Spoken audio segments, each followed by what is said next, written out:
இன்றைக்கி நான் அந்த வீடியோவில் பேச போகிற விஷயம் அப்படிங்கிறது ஸ்கிரிப்சர்ஸை தாண்டி ஸோ வந்து ஒரு ஸ்தல புராணம் இதெல்லாம் தாண்டி அந்த தெய்வத்தை பற்றி நான் உணர்ந்த விஷயம் பர்சனலாக என் லைஃப்பில் உணர்ந்த விஷயத்தை பற்றி தான் இன்றைக்கி நான் வந்து இந்த வீடியோவில் பேசணும் அப்படின்னு சொல்லி நினைக்கிறேன்.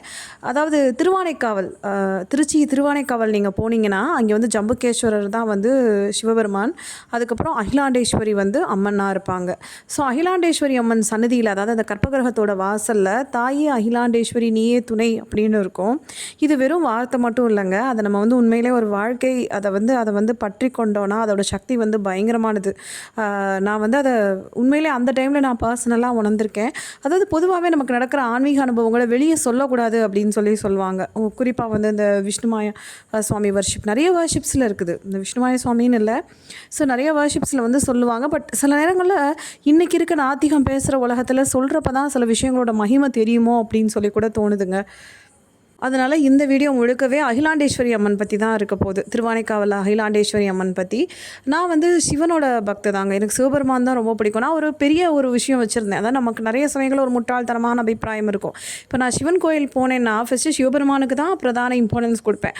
அம்மனை வந்து ஒரு அடுத்து உண்மையிலே ஒரு செகண்டரி டேட்டியாக நினச்சிருக்கேன். ஆனால் அது ரொம்ப முட்டாள்தனம் அப்படிங்கிறது சில நேரங்களில் எனக்கு நிறைய நேரங்களில் புரிய வச்சுருக்காங்க. திருவானைக்காவல் போனப்போ வந்து அப்படி தாங்க சிவபெருமானை வந்து அங்கே போய் ஜம்புகேஸ்வரரை நான் கும்பிட்டுட்டு வந்து அப்போ உண்மையிலே ஒரு லைஃப்பில் வந்து ஒரு கிரிட்டிக்கல் ஃபேஸ் அப்பப்போ வரதானே செய்யும் லைஃப்பில். ஒரு முறை அப்படி தாங்க ஜம்புகேஸ்வரரை கும்பிட்டுட்டு சரி அகிலாண்டேஸ்வரி அம்மன் சன்னதி ரொம்ப கூட்டமாக இருந்தது, எனக்கு இட்ஸ் ஃப்ரைடே அப்படின்னு நினைக்கிறேன். இவ்வளோ கூட்டத்தில் நம்ம எப்படி வந்து தரிசனம் பண்ண போகிறோம் அப்படின்னு சொல்லிட்டு நான், மாமியார், பாப்பா, குட்டி பாப்பா எல்லாம் போயிருந்தோம்னு நினைக்கிறேன். இவ்வளோ கூட்டத்தில் எப்படி தரிசனம் பண்ண போகிறோம் அப்படின்னு சொல்கிறப்போ ஒரு சின்ன பையன் வந்தாங்க, ரொம்ப விடன்னு ஒல்லியாக, ஒரு 20-21 வயசு தான் இருக்கும் அந்த பையன். அக்கா வாங்க அப்படின்னு சொல்லி கூட்டிகிட்டு போயிட்டு வேகமாக கூட்டிகிட்டு போனான். கிட்டத்தட்ட சாமிக்கிட்ட கூட்டிகிட்டு போயிட்டானே டக்குன்னு கூட்டிகிட்டு போயிட்டு அப்புறம் சாமி தரிசனம் பண்ணோன்னே அங்கே அகிலாண்டேஸ்வரி அம்மனுக்கு வந்து ஒரு மலர் கிரீடை மாதிரி வைப்பாங்க. அங்கே இந்த வாய்ஸ் ஓவர் கொடுக்கும்போது இந்த பூனைக்குட்டிங்களோட தொந்தரவு இருக்குது, கொஞ்சம் மன்னிச்சுக்கோங்க. ஸோ அந்த அம்மனோட கிரீடம் மலர்களால் ஆன கிரீடம் வந்து வச்சுருப்பாங்க. நம்ம கூட போனோன்னா சுவாமிக்கு வந்து அந்த கிரீடம், அகிலாண்டேஸ்வரி அம்மனுக்கு அந்த கிரீடம் வந்து வாங்கி வைக்கலாம். அந்த கிரீடத்தை வந்து எனக்கு ஐயர் வந்து தந்தார். எனக்கு என்னவோ அது ஒரு பெரிய ஆசீர்வாதமாக தோணுச்சுங்க. அந்த கிரீடம் வந்து ஏன்னா அம்மனோட, அதாவது நீங்கள் வந்து சாமி வந்து ஒரு விஷயத்தை வச்சு அணிஞ்சிருந்தார் அப்படின்னா அது வந்து சாமியோட சாநித்தியம் பெற்ற பொருளாயிடும். அந்த பொருள் வந்து எனர்ஜைஸ் ஆகிடும். அந்த பொருளோட தன்மையே வேறு. கடவுள் வந்து ஒரு தடவை அணிஞ்ச அந்த பொருள் வந்து இப்போ நம்ம சாமி கிட்ட வச்ச பூவை நம்ம கொடுக்குறாங்க அப்படின்னா அதை நம்ம வந்து தலையிலையோ எங்கேயோ நம்ம படுற மாதிரி வச்சுக்கிறதே ஒரு நல்ல விஷயம். ஸோ அந்த கிரீடத்தை எடுத்துகிட்டு வந்து வீட்டில் வச்சுருந்தேங்க. அந்த கிரீடம் வந்து அந்த கிரீடத்தோட ப்ரெசன்ஸ் என்ன ஏதோ செஞ்சுட்டே இருந்துச்சு. அப்போ வந்து எனக்கு அந்த டைமில் வந்து அகிலாண்டேஸ்வரி அம்மன் வந்து நான் இருக்கேன், அதாவது நம்ம வந்து ஒரு கஷ்டமான நேரத்தில் போகிறப்போ இப்போ நம்ம அம்மாட்ட பார்க்குறோன்னா நம்ம அம்மா கட்டி பிடிச்சி சமாதானம் சொல்கிற மாதிரி, நம்ம ஃப்ரெண்ட் வந்து யாரோ ஒருத்தர் நான் இருக்கேன் அப்படின்னு ஒரு அஷ்யூரன்ஸ் கொடுக்குற மாதிரி இருந்ததுங்க அது. ஸோ அதுக்கப்புறம் வந்து எனக்கு அம்மனோட நினப்பு வந்து எனக்கு ரொம்ப திரும்ப வந்துக்கிட்டே இருந்தது. ஸோ நான் ஃப்ரீக்வெண்ட்டாக அம்மனுக்காகவே போக ஆரம்பித்தேன். அதே மாதிரி திருவானைக்காவலில் ஒரு விசேஷம் என்னென்னா அங்கே ஒவ்வொரு கோவில்லையும் ஒரு மெத்தட் ஆஃப் வர்ஷிப் இருக்கும் இல்லைங்க. அது மாதிரி திருவானைக்காவலில் வந்து அங்கே வந்து அம்மனோட பிரகாரத்தை சுற்றி வரதே ஒரு வர்ஷிப். நீங்கள் போய் பார்த்தீங்கன்னா அங்கே சில பேர் வந்து நித்தியமாக அதை செய்வாங்க. அதாவது வருவாங்க அப்படியே சைலண்ட்டாக அம்மனை வந்து ரொம்ப வேகமாக சுற்ற மாட்டாங்க, ரொம்ப மென்மையாக அம்மனை நினச்சிக்கிட்டே சுற்றி வருவாங்க. அது வந்து இத்தனை முறை அப்படின்னு சொல்லி கணக்கு வச்சுட்டு சுற்றுறவங்க இருக்கிறாங்க. அது வந்து அங்கே ரொம்ப விசேஷமான பிரார்த்தனை. நீங்கள் ஒரு 12 முறைன்னு கணக்கு வச்சுக்கலாம், 36 முறைன்னு கணக்கு வச்சுக்கலாம், உங்களோட சக்திக்கு ஏற்ப நீங்கள் சுற்றலாம். 107 தடவை சுற்றுறவங்க கூட இருப்பாங்களா இருக்கும், 36 தடவை அப்படிலாம் சுற்றுவாங்க. நான் 12 முறை வந்து சுற்றுவேன். ஸோ அது மாதிரி சுற்றுறப்ப என்ன ஆகும்னா அதாவது இப்போ கிரிவலமே எதுக்காக அங்கே வந்துச்சு, ஆக்சுவலாக ஒரு அந்த டெய்ட்டியோட சுற்றி இருக்கிறப்போ நம்ம வந்து சும்மா ஒரு இடத்துல உட்கார மாட்டோம். அதனால் அப்படி இருக்கிறப்போ அந்த டெய்ட்டியோட அந்த எனர்ஜியை வந்து நம்ம பாடி வந்து உறிஞ்சிக்கும், நம்ம சூக்ஷ்ம சரீரம் எல்லாமே உறிஞ்சிக்கும். அதுக்காக தான் அந்த வலம் அப்படிங்கிற மெத்தடே வந்தது. அம்மனோட சக்தியை நம்ம உடம்பு மனசு ஆத்மா எல்லாமே ஆகர்ஷிச்சுக்கும் இல்லையா. ஸோ அதுக்காக வந்த மெத்தட் தான் அது. அப்படி தான் வந்து ஆக்சுவலாக திருவானைக்காவல் டெம்பிள் வந்து எப்படி உருவானது அப்படின்னா, ஒரு தடவை வந்து சுவாமி சிவபெருமான் வந்து யோக நிஷ்டையில் இருந்தார். அப்போ அம்மன் ஏதோ கிண்டல் பண்ணுறப்போ சுவாமி வந்து பூமியில் போய் நீ வந்து சிவ பூஜை செஞ்சுட்டு வா அப்படின்னு சொன்னப்போ அம்மன் வந்து பூமிக்கு வந்திருக்காங்க. அப்போ வந்து அந்த காவேரி ஆற்று அந்த தண்ணி எடுத்து அந்த தண்ணியிலே ஒரு லிங்கம் செஞ்சு அதனால தான் அதுக்கு பேர் வந்து அப்புலிங்கம்ங்க. அதாவது அது வந்து பஞ்சபூத ஸ்தலங்களில் ஒன்றா இருக்குது, நீர் ஸ்தலமாக இருக்குது. நம்ம உடம்புல நீர்னால் ஏதாவது ஒரு பிரச்சனை இருக்குன்னா ஜம்புகேஸ்வரரோட ஸ்தலம் வந்து சரி பண்ணணும்னு சொல்லுவாங்க. நீர்னால் டைரெக்டான நீர் இல்லை, உடம்புல வாட்டர் எலிமெண்ட்டை சரி பண்ணக்கூடியது. அது பஞ்சபூத ஸ்தலங்களுக்கும் ஒரு பவர்ஃபுல்லான சக்தி இருக்குது. ஸோ இந்த படத்தில் வந்து நான் அதை காமிச்சிருப்பேன். அதுக்கப்புறம் நான் அடிக்கடி ரெகுலராக போக ஆரம்பித்தேங்க. அப்புறம் ஒரு 40 நாள் 48 நாள் ஒரு விரத முறையும் மேற்கொண்டேன். ஒரு ஈஸியான விரதம் தான் அது. ஆக்சுவலாக வந்து அந்த விரத முறையை கூட நான் சொல்கிறேன், நான் வந்து எனக்கு சௌகரியத்துக்கு கடைப்பிடிச்சேன் அப்படின்னு சொல்லலாம். ஆக்சுவலாக வந்து 1 to 5 நான் சாப்பிட மாட்டேன் அந்த டைமில். அதே மாதிரி எப்படின்னா 12:30 மணிக்கு அம்மா க்ளோஸ் பண்ணிடுவாங்க அம்மாவோட சன்னிதி நைவேத்தியம் கொடுத்து. அப்புறம் திரும்ப 5:30க்கு தான் அம்மாவுக்கு நைவேத்தியம் பண்ணுவாங்க. ஸோ அந்த அம்மாவுக்கு நைவேத்தியம் இல்லாத காலத்தில் நாமளும் சாப்பிட வேண்டாம் அப்படின்னு சொல்லிட்டு 5:30 மணிக்கு அம்மாவை கும்பிட்டுட்டு நான் நைவேத்தியம் அம்மாவை நினச்சி வச்சுட்டு சாப்பிட்டுட்டு இருந்தேன். ஸோ இந்த டைமில் சில நாளில் வந்து எனக்கு ஒருவேளை அந்த டைம் தாண்டிட்டேன் அப்படின்னா சில நாள் ஹோல் டே சாப்பிடாம முடியாமல் கூட ஆயிருந்திருக்கு. பட் அதை நான் சின்சியராக 48 நாள் ஒரு மண்டலம் அப்படிங்கிற கணக்கில் கடைப்பிடிச்சேங்க. ஸோ அந்த கடைப்பிடிச்ச டைமில் வந்து எனக்கு ஒரு பயங்கர டிவைன் ட்ரீம் வந்தது. அந்த டிவைன் ட்ரீம் வந்து எனக்கு எப்படி வந்ததுன்னா, அந்த ட்ரீம் பற்றி கூட நான் வேறு ஒரு வீடியோவில் சொல்கிறேன். அது வந்து காமாக்கியாவுக்கு வா அப்படிங்கிற ஒரு கட்டளை எனக்கு வந்தது. எனக்கு காமாக்கியாங்கிற பேர் தெரியும், பட் காமாக்கியாவோட சிக்னிஃபிகன்ஸ் வந்து அந்தளவுக்கு எனக்கு தெரியாது. சக்தி பீடங்கள்னு சொல்கிறோம் இல்லையா, தேவியோட சக்தி பீடங்களே தலைமையான சக்தி பீடம் வந்து காமாக்கியா தான். தேவியோட யோனி விழுந்த இடம்.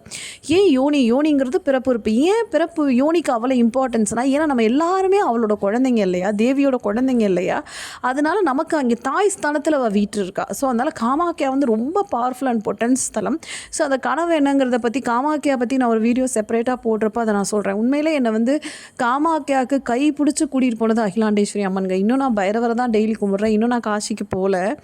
ஆனால் 48 நாளில் என்னை தன்னோட தலைமை அஸ்ஸாமுக்கு வர வச்ச அம்மா. அதுவும் வந்து அந்த ட்ரிப் வந்து எனக்கு ஒவ்வொன்றுமே அவள் மெட்டிகுலஸாக யாரோ நம்மளை வந்து அரேஞ்ச் பண்ணி கூட்டிகிட்டு போனால் எப்படி இருக்குங்க, அப்படி இருந்தது. So I am so thankful to Akilandeswari. இப்போயும் நான் வந்து சிவபெருமானை தான் அதிகமாக கும்பிட்றேன். இருந்தாலும் அம்மாவோட பக்தராக நீங்கள் இருக்கீங்க, தேவி பக்தராக இருக்கீங்கன்னா யூ ஆர் பிளெஸ்டுங்க. ஏன்னா அவள் வந்து உங்களை கவலைப்படவே விட மாட்டாள். சிவபெருமான் வந்து சில விஷயத்தில் ரொம்ப ஸ்ட்ரிக்ட். நீங்கள் கவலைப்படுறதை தாண்டி அவருக்கு தேவை மோட்சம் தான். அந்த உயிருக்கு மோட்சத்தை கொடுக்கணுங்கிறதுக்காக சில கஷ்டங்களை கூட கொடுப்பாரு சுவாமி. ஆனால் அம்மா அப்படி இல்லை. உங்கள் கஷ்டத்தை வந்து அவள் தாங்க மாட்டாள். நீங்கள் கஷ்டப்படுறீங்கன்னா அவள் உடனே வந்து உங்கள் துயரத்தை தொடச்சிடுவா. அந்த மாதிரியான தன்மை உடையவ தாய். அதனால் அகிலாண்டேஸ்வரி அம்மனும் அப்படி தான், இந்த லோகத்துக்கே ஈஸ்வரி அவள். அடுத்து திருவானைக்காவலில் வந்து அம்மன் வந்து கன்சர்ட்டாக இல்லைங்க, அதாவது மனைவியாக இல்லை சிவபெருமானுக்கு. இது வந்து உபதேச ஸ்தலம்னு சொல்லுவாங்க. சிவனும் அம்மாவும் நேருக்கு நேராக இருப்பாங்க. இங்கே வந்து சிவன் வந்து அவரோட அதாவது சிவ உபதேசத்தை வந்து தேவிக்கு செஞ்சதாக கருதப்படுது. இங்கே வந்து தேவி வந்து சிவபெருமானுக்கு மாணவியாக இருக்கிறா, சிஷ்யையாக இருக்கா. She is the disciple of lord Mahadeva. அதனால தான் அவள் தேவி வந்து அதி உக்கிரமாக இருக்கா. இங்கே ஏன்னா அதாவது மனைவி நிலையில் கொஞ்சம் சாந்தமாக இருப்பார்ல, அந்த மாதிரி இல்லை. இங்கே ஷீ இஸ் வெரி ஃபியர்ஸ். இன்னும் சொல்லப்போனால் இதை வாராகி பீடம்னு சொல்லுவாங்க. இங்கே வந்து தேவி வந்து 2 அம்சத்தோடு இருப்பாங்க. ஒன்று வாராகி, நைட்டில் வந்து இன்னுமே என்ன சொல்லுவாங்கன்னா, நைட்டில் வந்து தேவி வாராகியாக மாறிடுறான்னு சொல்லுவாங்க. அந்த அந்த வாராகியோட கர்ஜனை சத்தமே நைட்டு கேட்கும் அப்படின்னு சொல்லுவாங்க. அதே மாதிரி தேவி வந்து சரஸ்வதி ஸ்வரூபமும். அதனால தான் ஈவினிங்கில் வந்து அம்மாவுக்கு வந்து வெள்ளை புடவை சாத்துவாங்க. ஸோ இது உபதேச ஸ்தலம். அதனால் இங்கே வந்து மற்ற ஸ்தலங்கள் திருவானைக்காவலில் மற்ற ஸ்தலங்கள் மாதிரி திருமணமெல்லாம் முடிக்கிறதில்ல. தேவி வந்து இங்கே கொஞ்சம் உக்ரமான அம்சத்தில் இருக்கா. கொஞ்சம் ஷீ இஸ் லிட்டில் ஃபெரோஷியஸ் அப்படின்னு சொல்லலாம். ஸோ இந்த ஃபெரோஷியஸ்னஸ்னால் என்ன ஆச்சுன்னா, ஒரு காலத்தில் இந்த ஃபெரோஷியஸ்னஸை வந்து ஹியூமன் பீயிங்ஸால் பேலன்ஸ் பண்ண முடியல. எஸ்பெஷலி ப்ரீஸ்ட், அதாவது கோயிலுக்கு அந்த அம்மனுக்கு பூஜை பண்ணுறவங்க, அவங்க உள்ளே வர்றப்போ சிக்காயிடுறாங்க. ஏன்னா வந்து அம்மனோட எனர்ஜி வந்து அவ்வளோ இன்டென்ஸாக இருக்குது, ரொம்ப இன்டென்ஸாக இருக்கா அவள். அதனால் இந்த மாதிரி ஒரு இம்பேலன்ஸ் இருக்க உடனே இப்போ தாங்க முக்கியமான விஷயம் நடக்குது. ஆதிசங்கராச்சாரியரோட வருகை வருது. ஸோ அவர் என்ன சொல்கிறார், முதல் உபாயம் என்ன சொல்கிறாருன்னா, ஒரு பெரிய நிலக்கண்ணாடி எடுத்துகிட்டு போங்க. அந்த நிலக்கண்ணாடி ஃபஸ்ட்டு அம்மனோட ஸ்ட்ரெயின் திறக்கிறப்ப அந்த நிலக்கண்ணாடியை காமிங்க, நீங்கள் நேரடியாக போகாமன்னு சொல்கிறார். அந்த நிலக்கண்ணாடியை கொண்டு போகிறப்ப அது லைட்டாக ஒரு டைனி விரிசல் விடுதான். ஏன்னா அம்மனோட எனர்ஜி வந்து அந்தளவுக்கு இன்டென்ஸாக இருக்குது, ரொம்ப இன்டென்ஸாக இருக்குது அப்படின்னு அந்த மாதிரி ஒரு விஷயம் பண்ணியிருக்காங்க. அதுக்கப்புறமுமே அம்மனை வந்து பேலன்ஸ் பண்ண ஒரு விஷயம் பண்ணுறாரு ஆதிசங்கராச்சாரியார். ஸ்ரீ சக்கரத்தை வந்து அவளோட காதில் தாடங்கமாக அணிவிக்கிறார். இயர்ரிங்ஸாகவே, அதாவது இயர்ரிங்ஸ் காதனியாக தாடங்கமாக ஸ்ரீ சக்கரத்தை அணிவிக்கிறார். ஸ்ரீ சக்கரமும் சிவச்சக்கரத்தை சேர்த்து தேவி வந்து அதில் வந்து காதில் வந்து ஒரு இயர்ரிங்ஸாக என்ட்ரன்ஸாக மாட்டியிருக்கா. அந்த ஸ்ரீ சக்கரத்தை நம்ம பார்க்குறதே, நம்ம திருவானைக்காவல் போனோன்னா அந்த ஸ்ரீ சக்கர தரிசனம் வந்து ரொம்ப முக்கியங்க. இப்போ நம்ம தேவியை பார்க்குறோன்னா அவளோட திருமாங்கலத்தை பார்க்குறது ஒரு விசேஷம். அதே மாதிரி வந்து திருவானைக்காவல் அகிலாண்டேஸ்வரி அம்மன் போனீங்கன்னா நீங்கள் அந்த ஸ்ரீ சக்கர தரிசனம் ரொம்ப நல்லது. சில வகையான நம்ம வாழ்க்கையில் ஒரு கண்டம் தோஷம் இதை கூட நீக்க வல்லதுன்னு சொல்லுவாங்க. ஒரு தடவை ஒரு பொண்ணுக்கு வந்து மாங்கல்ய தோஷம் இருந்ததான், அப்புறம் கல்யாணம் ஆகாமல் ஒரு பொண்ணு கஷ்டப்பட்டதாக சொல்லுவாங்க. ஸோ இந்த மாதிரி விஷயங்களுக்கு பெரியவர் காஞ்சி மகா பெரியவர் சொன்னது, போய் அகிலாண்டேஸ்வரி அம்மனோட தாடங்க தரிசனத்தை பண்ணிட்டு வாங்க, தாடங்கத்தை கொஞ்சம் நேரம் பார்த்துட்டு வாங்க. ஸோ இதுவே பல தோஷங்களை நீக்க வல்லது. இன்னுமே காஞ்சி சங்கர மடத்தில் அப்பப்போ அந்த தாடங்கத்தை வந்து ரெனியூ பண்ணுறாங்க, இத்தனை வருஷத்துக்கு ஒரு முறை அப்படின்னு சொல்லிட்டு. கடைசி 2024 பண்ணதாக சொல்லுவாங்க. ஸோ நம்ம ஸ்ரீ சக்கரத்தை எங்கேயுமே அவ்வளோ சுலபமாக பார்க்க முடியாது. ஆனால் இங்கே ஸ்ரீ சக்கரத்தையும் சிவ சக்கரத்தையும் சேர்ந்து நம்ம தேவியோட காதணியாக பார்க்கலாம். அது அவ்வளோ அழகாக இருக்குங்க. பார்க்குறதே வந்து உண்மையிலே அவ்வளோ அழகாக இருக்கும். அந்த கண்ணாடி படத்தை கூட நான் போட்டிருக்கேன் பார்த்தீங்களா. அதே மாதிரி ஸ்ரீ சக்கரத்தை சிவச்சக்கரத்தை சேர்த்து காதணியாக ஆக்கின பின்னாடியும் இன்னொரு விஷயத்தையும் ஆதிசங்கராச்சாரியார் பண்ணுறாரு. இது எவ்வளோ பியூட்டிஃபுல்லான இன்னொரு விஷயம் என்னென்னா, சரி தேவி வந்து அங்கே மனைவி ஸ்தானத்தில் உட்காரல, இருந்தாலுமே அவளுக்கு நேர அகிலாண்டேஸ்வரி அம்மனோட கண் பார்வை படுற இடத்துக்கு நேர வந்து கணபதியை பிரதிஷ்டை பண்ணுறார். பிரசன்ன கணபதி, பிரசன்னா ஒரு ஹாப்பி பிரசன்ன கணபதியை பிரதிஷ்டை பண்ணுறார். தேவியோட பார்வை வந்து நம்ம மேலே விழுகிறத தாண்டி எப்பயுமே பிள்ளையார் மேலே சாஷ்டாங்கமாக விழுந்திருக்கும். அப்புறம் தேவிக்கு அப்படியே பின்னாடி முருகனை பிரதிஷ்டை பண்ணுறாங்க. ஸோ 2 பக்கமும் 2 குழந்தைங்க. ஸோ எப்பேற்பட்ட உக்கிரமானவங்களாக இருந்தால் கூட குழந்தைங்கன்னு வரப்போ கொஞ்சம் சாந்தமாகி தானே ஆகணும். ஸோ அந்த வகையில் அகெயின் அந்த எனர்ஜி, அந்த இன்டென்ஸ் எனர்ஜியை வந்து மட்டுப்படுத்துகிறா. இன்னும் நீங்கள் பார்த்தீங்கன்னா அவளை காளியாக நினச்சிங்கன்னா அவள் காளி, வராகியாக நினச்சிங்கன்னா வராகி. காலையில் தேவி மகாலட்சுமியாக இருக்கா, மத்தியானம் துர்கையாக இருக்கா, ஈவினிங் சரஸ்வதியாக இருக்கா, நைட்டு வாராகியாக இருக்கா. திருவானைக்காவல் அகிலாண்டேஸ்வரி அம்மன் வந்து நமக்கு கிடைச்ச வரவங்க. இன்னுமே நான் பைரவர்கிட்ட சொல்வேன், சாமி 48 நாள் வெறும் 48 நாள் நான் கும்பிட்டதுக்காக என்னை ஒரு கிஃப்ட் மாதிரி என்னை காமாக்கியா பத்திரமா கூட்டிகிட்டு போயிட்டு வந்தாலே அம்மா. ஆனால் இன்னுமே சுவாமி வந்து ரொம்ப ஸ்ட்ரிக்ட்டு தான். ஆனால் 2 பேரோட அன்பும் ஒரு தாய், ஒரு நான் என்ன உணர்றேன்னா, ஒரு தாயோட அன்பு மாதிரி இங்கே அம்மனோட அன்பு எப்பயுமே அவள் வந்து அந்த மாதிரி. ஆனால் ஒரு தகப்பனோட கண்டிப்பு மாதிரி தான் சிவபெருமானோட அன்பு. இப்படி தான் நான் அதை வந்து டிஃப்ரென்ஷியேட் பண்ணுறேன். 2 பேரோட கோலுமே அல்டிமேட் நம்மளை இட்டுட்டு போகிறதா தான் இருக்கும். இந்த வீடியோ பார்த்துட்ருக்க நீங்கள் மனசளவில் எந்த பிரச்சனையில் இருந்தாலும் சரி, திருச்சி வந்து நமக்கு இப்போ நான் மதுரையில் இருக்கேன். ஸோ ரொம்ப தூரம்லாம் இல்லை. திருச்சிக்கு நீங்கள் போக முடிஞ்சால் போயிட்டு வாங்க, ஜம்புகேஸ்வரரை தரிசனம் பண்ணுங்கள். அதாவது திருவானைக்காவல் கோவில் வந்து 1-2 மிராக்கிள்ஸ் இல்லைங்க.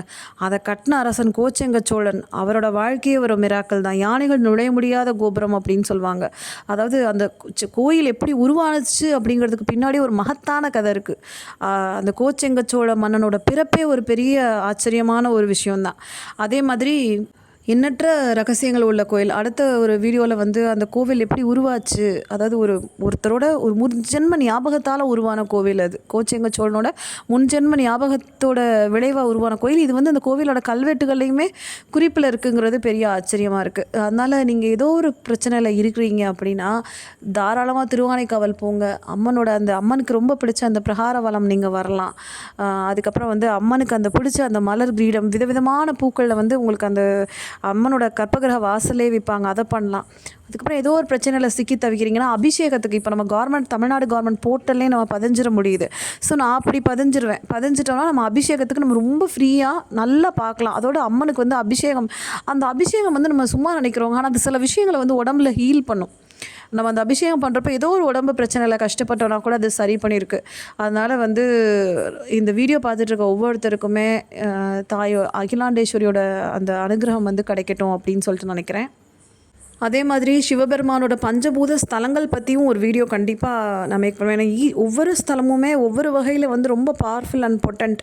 ஆக்சுவலாக எனக்கு 2 அம்மன், நான் மதுரை தாங்க, மீனாட்சி அம்மன் தான். எனக்கு மீனாட்சி அம்மன் ரொம்ப பிடிக்கும்.